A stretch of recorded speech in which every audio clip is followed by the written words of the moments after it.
तो अब ज्यादा इंतजार करने की जरूरत है नहीं। 5:14 हो गए हैं। लगभग 16 मिनट के बाद आपके टेलीविजन स्क्रीन पर आज तक में सबसे विश्वसनीय एग्जिट पोल का आंकड़ा आपके सामने छत्तीसगढ़ के हवाले आ जाएगा।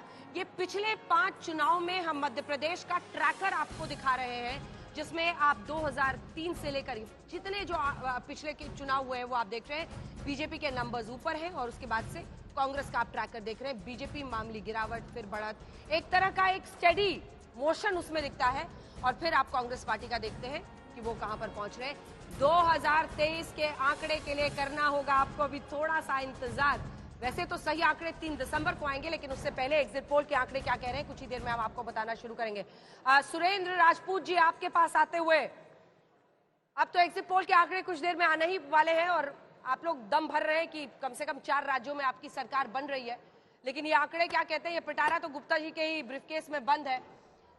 सवाल ये है कि आज के दिन जब हम चर्चा कर रहे हैं, अशोक गहलोत ये क्यों कह रहे हैं राजस्थान में कि अगर इनका धर्म कार्ड चल गया, मतलब जब भी बीजेपी जीते तो वो पोलराइजेशन की वजह से जीतती है, और जब आप जीतते हैं तो महान आइडियोलॉजी की वजह से जीतते हैं। ये कौन सी बात हुई? अंजना, कहते हैं ना कि फैसला जो भी हो मंजूर होना चाहिए। जंग हो या इश्क की जगह मैं चुनाव कर देता हूं, जंग हो या चुनाव हो भरपूर होना चाहिए। आज की डेट में जो सबसे बड़ी बात है, अगर अशोक गहलोत साहब आपके किसी व्यक्तिगत प्रश्न का जवाब में कोई बात कहते हैं तो उसको उठा करके आप लोग इतनी बड़ी बात कर दे रहे हैं जो समझ से बाहर है। उससे पहले अशोक गहलोत साहब ने पूरे 5 मिनट क्या बोला उसको लेकर के कोई चर्चा नहीं। उन्होंने लगातार कहा कि हम सरकार बनाने जा रहे हैं, हमारे पक्ष में अंडर करंट है, पब्लिक को योजनाएं मिली हैं, Bharatiya Janata party fractured house है, वसुंधरा जी जो है राजेंद्र सिंह राठौर को चुनाव हरा रही, राजेंद्र राठौर बाबा बालकनाथ को चुनाव हरा रहे हैं, और बाबा बालकनाथ जो है गजेंद्र सिंह शेखावत को चुनाव हरा रहे हैं। सारे के सारे लोग एक दूसरे को चुनाव हरा रहे हैं यहां पर, लेकिन बात सिर्फ सचिन पायलट और अशोक गहलोत की हो रही है। मेरा यह कहना है, ये अपने आप में बता रहा है कि राजस्थान में सहित सारे राज्यों में क्लियर कट मेजोरिटी से चुनाव की सरकार बनाने जा रहे हैं। अब योजनाओं की बात करनी बंद कर देनी चाहिए, क्योंकि चुनाव खत्म हो चुके हैं। सचिन जी का और अशोक गहलोत जी का आप कितना भी पानी में लाठी मार लीजिए, पिता पुत्र वाला रिश्ता है। आपने भी 11, 12, 15 मिनट उनसे इंटरव्यू किया, उन्होंने भी आपके सारे सवालों का जवाब दिया। मैंने बड़ा क्लोजली उस चीज को देखा है।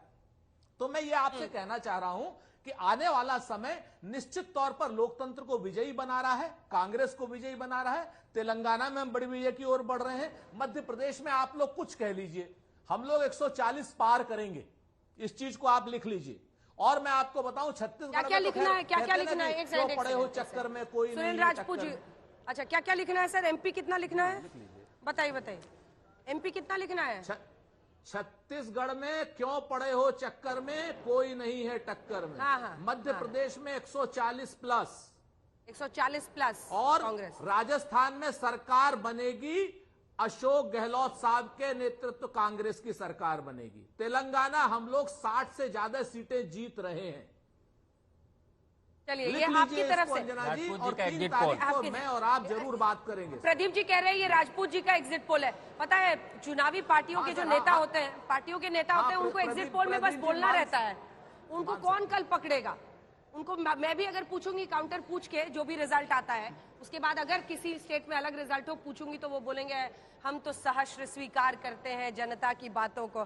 मिश्रा, आपके पास आते हुए, बीजेपी ने भी पूरी ताकत झोंकी है, लेकिन अगर लाडली जैसी स्कीम्स एमपी में चल जाती हैं, स्कीम्स जीत दिलाती हैं, चाहे वो यहां पर हो या फिर आपने 450, बीजेपी ने कहा कि हम राजस्थान में 450 में सिलेंडर देंगे, 500 कह रही थी कांग्रेस, अगर ये जीत दिलाता है, लेकिन आपके जो नेता थे उन्होंने भी यहाँ पर खूब काम किया है, चाहे शिवराज हो चाहे वसुंधरा हो।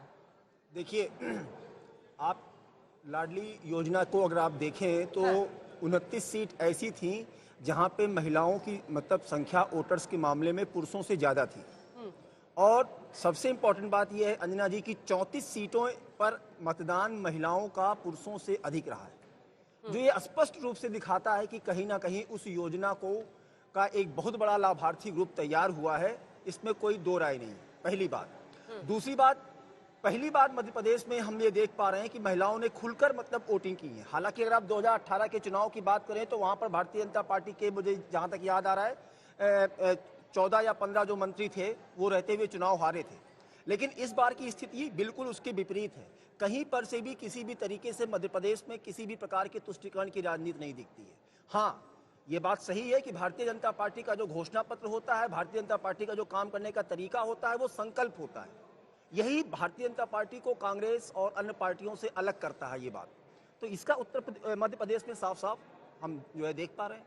चलिए ठीक है, हमारे तमाम सहयोगी भी हमारे साथ अलग अलग जगहों से जुड़े हुए हैं। रवीश पाल सिंह वहां से जुड़े हुए हैं और हमारे साथ शरद है। शरद, जल्दी से एक कमेंट आपसे, क्या सचिन पायलट ने, हालांकि वो तो कह रहे हैं पिता पुत्र का रिश्ता है, और सुरेंद्र जी यही समझाएंगे अभी। अब्दुल के पास एक बार चल रही हूँ। शरद एक सेकंड रुक जाइए। अब्दुल, वोटिंग का क्या सीन है वहां पर, जल्दी से बताएं तेलंगाना में। देखिए, वोटिंग का अगर हम देखें तो इनिशियली जब शुरुआत में कम वोटिंग जो है रिपोर्ट हुई थी, लेकिन अभी अगर हम देखें तो 60% के ज्यादा वोटिंग यहाँ पर तेलंगाना राज्य में दिखी है। लेकिन कुछ ऐसे क्षेत्र है जहाँ पर हैदराबाद शहर है, वहाँ पर कम वोटिंग अभी भी पाई जा रही है। लगभग 33 से 35% तक की वोटिंग एक्सपेक्टेड है अगले 45 मिनट में। तो इस तरीके के जो है माहौल है कि वोटर्स को बाहर आकर निकलकर जो है यहाँ पर वोट करना जरूरी है। लेकिन अपील के बाद कई सारे अवेयरनेस प्रोग्राम्स के बाद आज हम देख रहे हैं कि वोट परसेंटेज जो है बहुत जो है काफी सेटिस्फाइंग नहीं है। यहाँ पर कई अब्दुल थोड़ा सा आपको टोक रही हूँ, और आज जितने भी लोग हमारे साथ जुड़े हैं जल्दी चूंकि हम आंकड़े बताने शुरू करने वाले हैं। आज की शाम आज तक के नाम, क्योंकि ये वो एग्जिट पोल है जिस पर सबसे ज्यादा विश्वास देश करता है। ये वो एग्जिट पोल है जिसने साल दर साल चुनावों में आंकड़े रखकर अपने आप को सही साबित किया है, विश्वसनीयता का नया पैमाना बनाया है।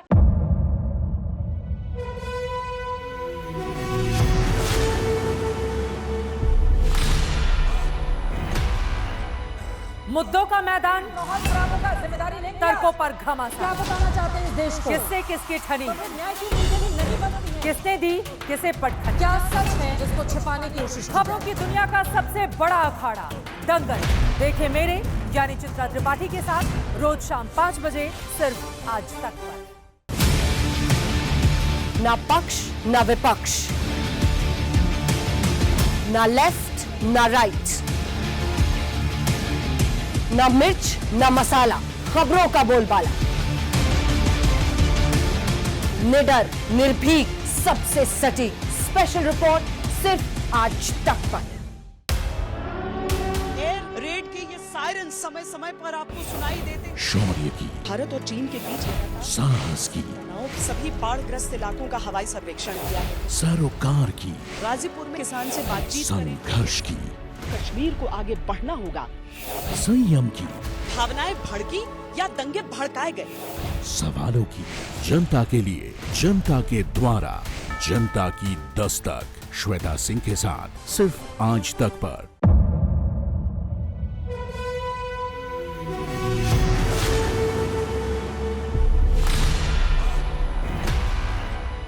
मुद्दों का मैदान, जिम्मेदारी नहीं, तर्कों पर घमासान। क्या बताना चाहते हैं इस देश को? किससे किसकी ठनी, किसने दी किसे पटखनी, क्या सच है जिसको छिपाने की कोशिश। खबरों की दुनिया का सबसे बड़ा अखाड़ा दंगल, देखे मेरे यानी चित्रा त्रिपाठी के साथ रोज शाम 5 बजे सिर्फ आज तक पर। ना पक्ष ना विपक्ष, ना लेफ्ट ना राइट, ना मिर्च ना मसाला, खबरों का बोलबाला, निडर निर्भीक सबसे सटीक स्पेशल रिपोर्ट सिर्फ आज तक पर। एयर रेड के ये सायरन समय समय पर आपको सुनाई देते। शौर्य की, भारत और चीन के बीच साहस की, सभी बाढ़ग्रस्त इलाकों का हवाई सर्वेक्षण किया, सरोकार की, गाजीपुर में किसान से बातचीत, संघर्ष की, कश्मीर को आगे बढ़ना होगा, संयम की, भावनाएं भड़की या दंगे भड़काए गए, सवालों की, जनता के लिए, जनता के द्वारा, जनता की दस्तक। श्वेता सिंह के साथ सिर्फ आज तक पर।